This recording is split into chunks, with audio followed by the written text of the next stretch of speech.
Alright, today I'm going to teach you the art of how to change a car tire. And for when you would use this is when you have a flat tire, when a tire goes bald, or any other situation if the car breaks down or anything, or you can help somebody out if they have a tire. The tools you'll need to do this are a jack, a jack wrench to make the jack raise and lower, a T-wrench. Those are the tools that you will use to change the tire.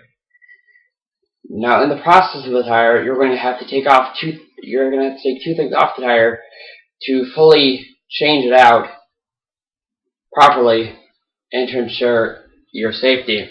These two things you're going to have to change out are: first, you'll have to remove the hubcap, the thing that helps hold the tire on, but also makes it look as if you have nice rims, even though most of us can't afford them.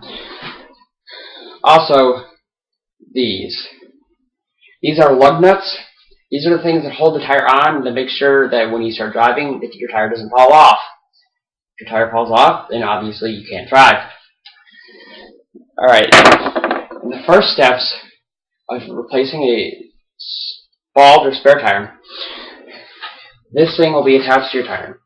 This thing simply pops off using your jack wrench. You simply pop it in 3 or 4 different spots depending on your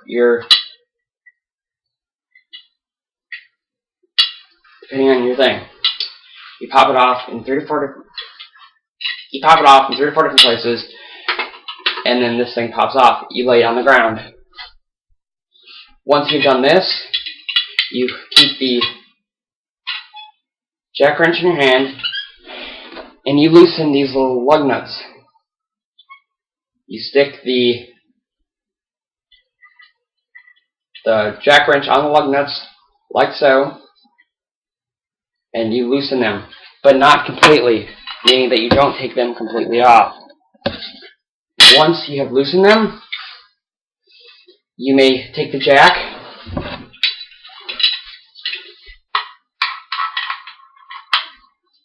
and you want to slowly raise the jack. It's going to be flat on the ground, so you're going to slowly raise it like so. Once you have that completely in position, then you're going to finish taking the lug nuts off. Once you have 4 out of the 5 lug nuts off, you want to leave your top lug nut on though, to make sure that to stabilize the tire and make sure it doesn't fall off. After this happens,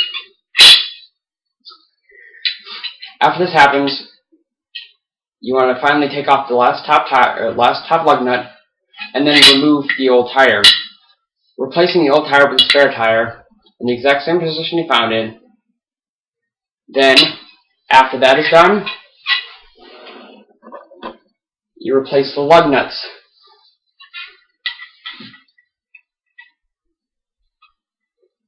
Replace each lug nut one at a time until they're finger tight, meaning you tighten them as tight as you can with your fingers, but don't use the jack wrench or the T-wrench, whichever you prefer. You can use both. I prefer the T-wrench, but some prefer the jack wrench. With the T-wrench, you can do the same thing with removing the lug nuts and taking the lug nuts off. What I like to do with the lug nuts after I've taken them off is I like to put them inside the hubcap to make sure they don't get lost. Losing lug nuts can be a great pain because then you have to go and replace them, and you don't want to be missing any lug nuts because if you do, you then are forced to buy new ones. Once you put the new lug nuts on with either the T-wrench or the jack wrench, then you're able to tighten them. I prefer using the T-wrench because of its T shape, you can slowly spin it or quickly spin it to get the lug nuts on much quicker, so it's a quicker job. Once you get those tightened snugly, you want to lower the jack. You want to lower the jack completely, the rest of the way down, until the car is no longer raised. Once the car is no longer raised, you want to finish.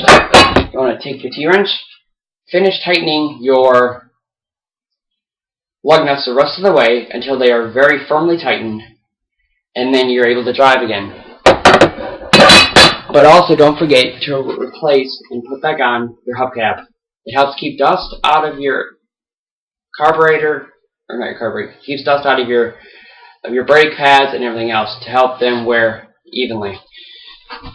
Once you do this, then you're able to drive. I strongly advise though, once you drive it like 10 or so miles, that you double check your lug nuts to make sure they're firmly tight.